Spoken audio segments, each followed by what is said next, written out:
let me try to continue. And the ratio, when I looked at the 70-30 visually as clamped, the orientation, and looked at the bevel grind and the heights of what I considered the 70 side when I would sharpen it, the outside, and the inside is the 30 side. So that should have had a smaller bevel because it was sharpened less.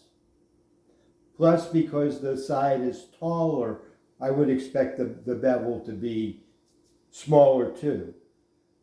But when I looked at the 70-30 ratio of heights visually to me and this 80-20, they were flip-flopped. In other words, I would have described the 70-30 as the 80-20 knife, and I would have described the 80-20 knife. So what it meant to me is that it's marketing.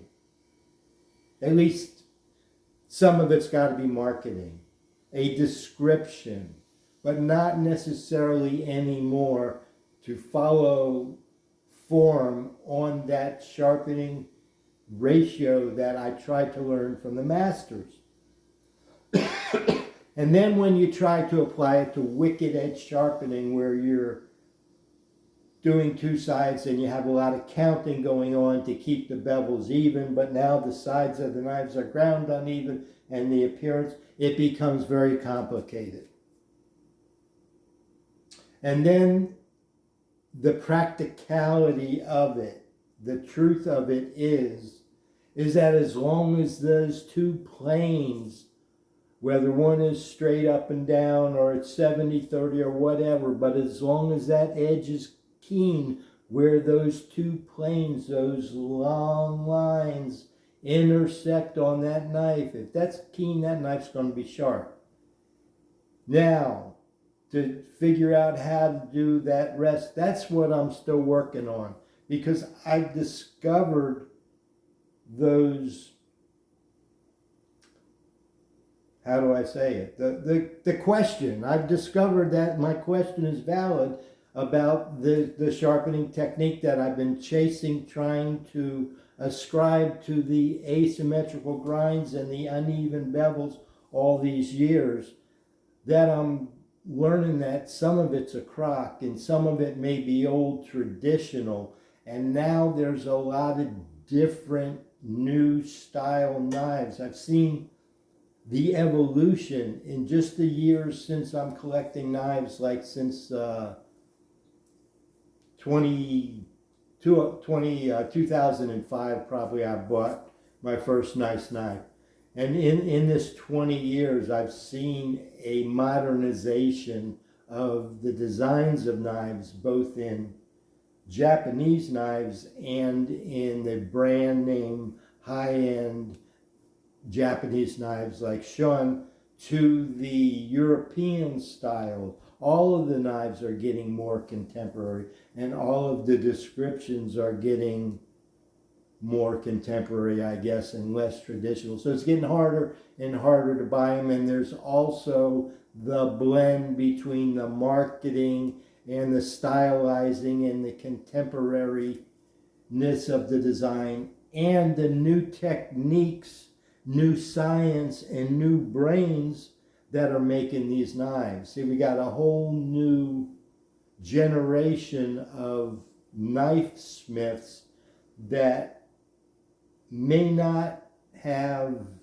mentored in the old Japanese traditions, but that doesn't mean that they're not aware of what they are and they don't practice it. But there's new techniques and new foundries and new hardening, tempering ovens and things that allow them to get the most out of the metallurgy. And there's a lot of new cool stuff going on, and the knives are being described differently. So I'm trying to figure out how to sharpen them and share that with you. See, in my collection, I have the collection of knives in order to challenge me in the different shapes and clamping methods and angles and sides. I'm trying to learn that while I share that and do that with you.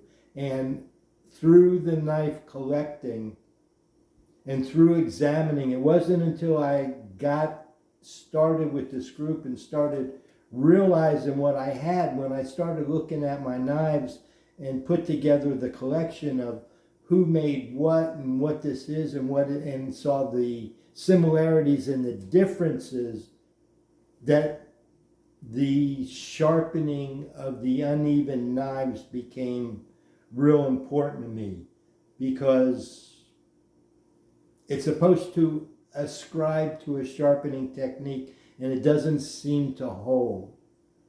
So that's where I'm at with this on our Knife Talk Sunday School.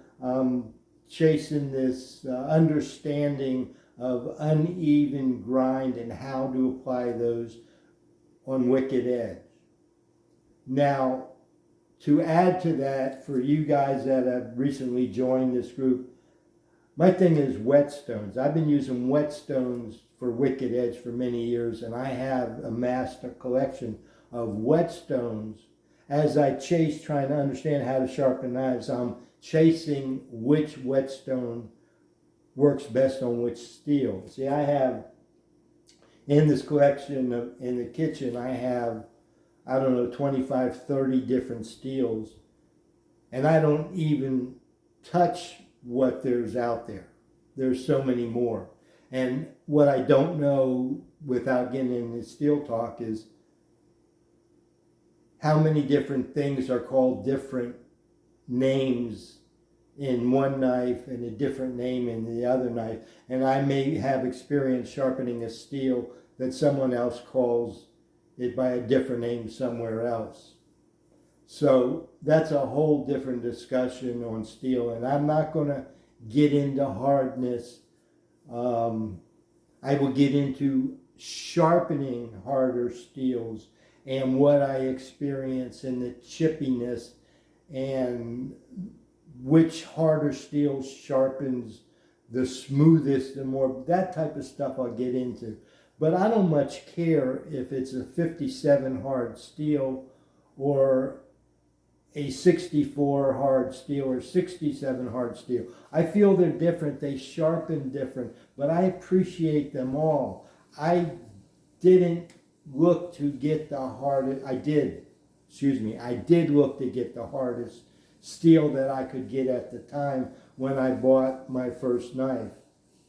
So I thought, and after sharpening them and owning them and using them and comparing them, that's what I want to share with you guys, because I have amassed a collection of a variety of knives that I do use and have sharpened or will sharpen, that I can compare. See, one person can tell you about a Maximet knife, and another person can tell you how he experienced sharpening his ZDP 189 knife with his CBN plates. And that other guy was with his Venev plates. And I might be able to tell you how to do it with Wicked Edge diamond plates. But I can also tell you how to do it with the Diamond Matrix plates and the whetstones. Not only Shapton whetstones, but Tosera whetstones. My point is that I have here in my collection, I have chased looking for the experience of these different things, because all of us individually can not speak for generalities. We can speak for our personal experience doing one knife with one medium a certain way. And maybe somebody has a lot of mediums and has been able to do what I do. And that lets us make relative statements and trends and generalities that a person with a smaller collection of abrasives and knives can make. So that's what I had said earlier makes my collection unique, is that I have looked. Not only did I chase the best brand names to start with and then decided I want to go a different way. But I have amassed a collection of all these different things that I can describe to you because I'm the same person that's judging and analyzing and comparing all of my different knives. So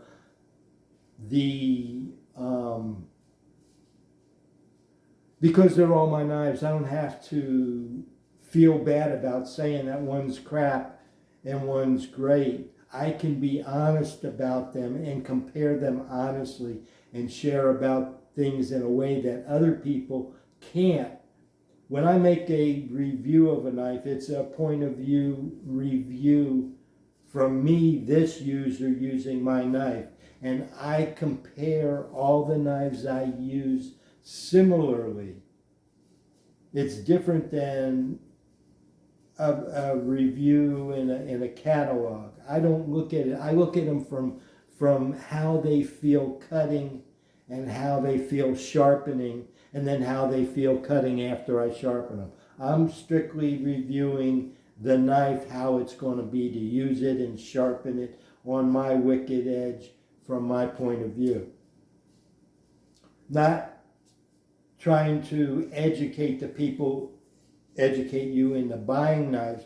You want to buy a knife, go to the Cook's magazine, Cook's Corner, whatever it is, Chef's Corner. The ladies there did a great job of explaining how to buy Japanese knives.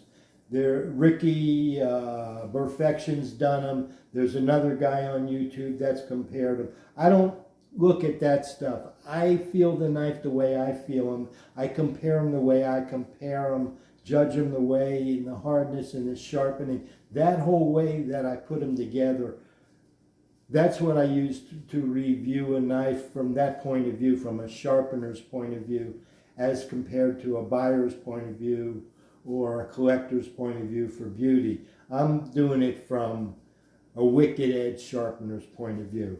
And I'm getting crossed up, so I'm going to stop there. But I wanted to explain the 70-30, the dilemma that I have trying to understand this, to explain it, to understand it, to sharpen it, to put the old ratio into practice on a wicked edge, that we're doing one side than the other. So it becomes a counting thing as compared to the flat stone. So the ratios didn't add up with the catalogs, the new catalogs, and I wanted to explore that. And I'm hoping that I made myself clear that there's some latitude there, and it's up to the sharpener to decide what they want. And I don't think, because it's a keen edge you're going for, that you can necessarily physically do it harm, do something that would be terribly wrong. Although theoretically, as the grinds are described, theoretically you may be not following the intentions of the tradition, how the tradition is explained in the uneven grind, to the practical methods that we use with the fixed angle sharpeners and the modern mediums that we have today and the modern techniques. So I'm going to stop there and thank you all for listening.